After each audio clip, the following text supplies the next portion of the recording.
Yesterday was the Canadian Grand Prix, and I wanted to start a new series on my channel close to what Urinating Tree does with football every week during the football season. So let's get into recapping the Canadian Grand Prix. 22nd. Arvid Lindblad was really unlucky in this race. He couldn't even get the car into gear for the formation lap and had to retire from ninth before the race even started. The last time I saw someone that unlucky was in Zandvoort last year. 21st. Alex Albon did not have a good race. After starting P18, Albon was kamikazed by Oscar Piastri on lap 11, leading to his retirement from the race. Piastri really channeled his inner Schumacher on that shunt on the Williams. 20th. Fernando Alonso has not had a very good season so far, courtesy of Honda again ruining his chances at a world championship. Alonso retired from the race around lap 30 with a seat issue, and I haven't seen a Spaniard so out of depth since the 2014 Spanish World Cup team. 19. George Poshboy Russell. Such a shame because all weekend he was so fast, but when it mattered most, his car gave out. That put his teammate 43 points ahead of him in the championship standings in a season that should have Russell as the number one driver. Russell has been talking down on himself in recent post-race interviews, and with that mentality, he won't improve much. Russell better get his act together because he's approaching 2025-26 Liverpool levels of failure and chokery. 18th. Lando Norris's championship defense has been kind of lackluster so far, and Canada made it even worse. In a car that can compete with the Mercedes at times, Norris was screwed over by his team on Sunday after they opted for intermediates on a dry track. No, you didn't hear that wrong. Ferrari didn't make a bad mistake. McLaren did. And after pitting for dries, Norris was fast, but reliability issues screwed him over again. And as it stands, Norris's title defense is all but over. 17. Sergio Perez has been okay for the start of the season. In Canada, he was again in the back of the field with the Aston Martins and his teammate Valtteri Bottas, but DNF'd due to car issues. Cadillac really hasn't done the drivers any favors, but this is their first year on the grid, and hopefully they can improve soon. And it's kind of crazy that at this moment in time, you could say that Daniel Suarez is a better race car driver than Sergio Perez. 16th.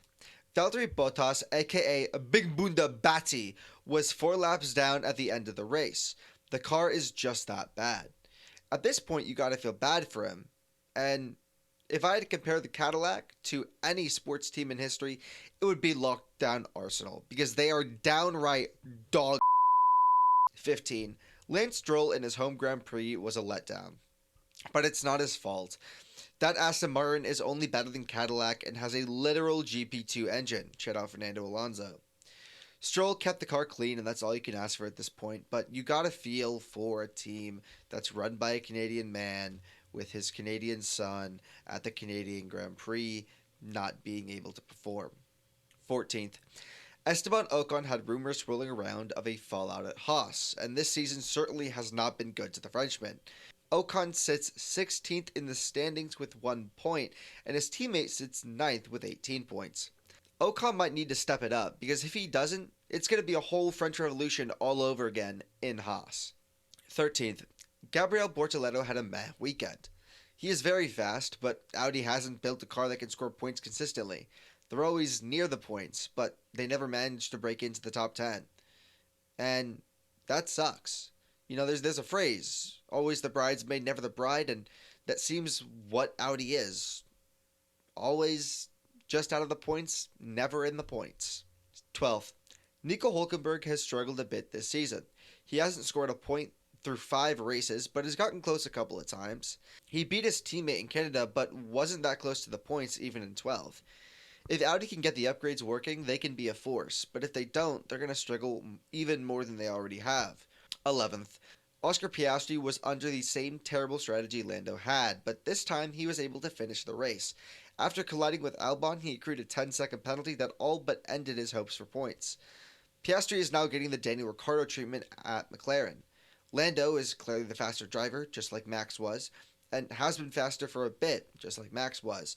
If Piastri can't recover the speed he had last year, he will fall down the standings even more than he already has. 10th. Ollie Behrman has been a superhero for Haas, and I'm literally talking superhero. It's the first superhero Britain has had since Lewis Hamilton. Sitting ninth in the standings and scoring points in 3 out of the first 5 races, Behrman looks like he could be a star for Ferrari when Lewis retires. If only he had a faster car. Ninth, Carlos Sainz salvaged a Q2 exit in qualifying, starting 15th, and he clawed and scratched his way into the points, showing real speed. The Williams isn't too competitive, which isn't that odd nowadays. Back in the 90s, they were super competitive, but ever since then, dog shit. But this was a big feat for the former Ferrari race winner. And I just want to remind everyone, he is still the last Ferrari race winner. Sainz proved that he still has it, and if Williams can get a competitive car, Sainz can definitely get the job done. 8th, Pierre Gasly has been amazing this season. After a shocking 2025, he has scored in every race he has finished this season, and Canada was no exception. Gasly's always been able to extract the very best out of the cars that he has been given, and he is doing the same with this Alpine. Too bad he is not the better driver in his team. 7th, Liam Lawson has been very good for Racing Bulls this season. After a horrific 2025 where he was ousted from Red Bull after a couple of races, Lawson being back in the Racing Bulls has shown to be beneficial. 10th in the standings, 16 points, and Lawson has showed the flashes that he has shown in the past this season. He may not get another shot in the Red Bull, but he has proven to have speed and he will definitely be serviceable like an Albon or a Gasly. 6th, Franco Colapinto has been amazing since Alpine introduced their new upgrades. After tying his career best finish of P7 in Miami, Colapinto came to Canada with a vengeance. At Circuit Gilles Villeneuve, he set a new career best finish and in 2 races propelled himself from 18th in the standings to 11th. I haven't seen an Argentinian finish that well since Lionel Messi at the 2022 World Cup. 5th, Isaac Hadjar had an up and down year so far. He sits 12th in the standings in a car that can be very competitive at times, and has scored points in 2 of the 3 races he's finished, but 2 DNFs have proven to be enough to bring down his season so far. He is fast and showed it at many times, but the reliability of the car isn't very good for the Red Bull. And let's be very clear, he is definitely the best driver that Red Bull has had since Daniel Ricciardo left, but again, you're facing Max Verstappen. How good are you really going to be? 4th, Charles Leclerc has been quick this season, but has he been quicker than Lewis Hamilton? Well, the answer is kind of yes and no. Hamilton has beat him in 3 of the first 5 races. They both have 2 podiums as well. Leclerc even has a worse finishing position than Lewis Hamilton, with Lewis having a 4.2 average finish and Charles having a 4.4 average finish, but Charles still is 3 points clear of Lewis in the standings.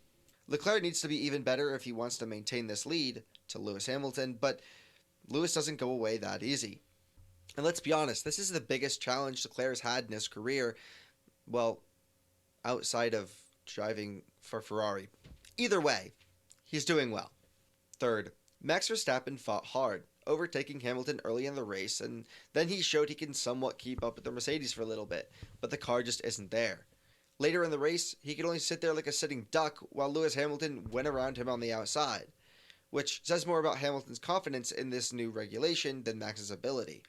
And despite Red Bull having the second best engine, the car is way overweight, which slows it down. If Red Bull could fix that, Max can definitely challenge for the title, but, I mean, who knows how much time he has left in this car. 2nd, Lewis Hamilton has finally showed up in a Ferrari. After a horrific 2025 season where he didn't see the podium, Hamilton has come to the 2026 season with newfound energy, and he has 2 podiums in 5 races, and he even beat Leclerc in 3 out of the first 5 races. He has insane speed at the tracks he knows best, but on tracks he doesn't, he struggles quite a bit. If Ferrari can bring the right upgrades and engine A duo, Hamilton can definitely challenge the Mercedes pair for the title. First, Kimi Antonelli has been on fire lately, sparking debates between who's the better teenager, Kimi Antonelli or Yamin Yamal. After winning his first race of his career in China, Kimi has rattled off 4 straight heading into Monaco. He looks by far the best Mercedes driver, and this is only his 2nd year on the grid. Kimi leads the championship right now and will for the near future unless Russell can pick up the slack. And going back to the Yamin Yamal and Kimi Antonelli debate, I got my money on Kimi. And that's it. It's been a wild first 5 weeks of the season in F1.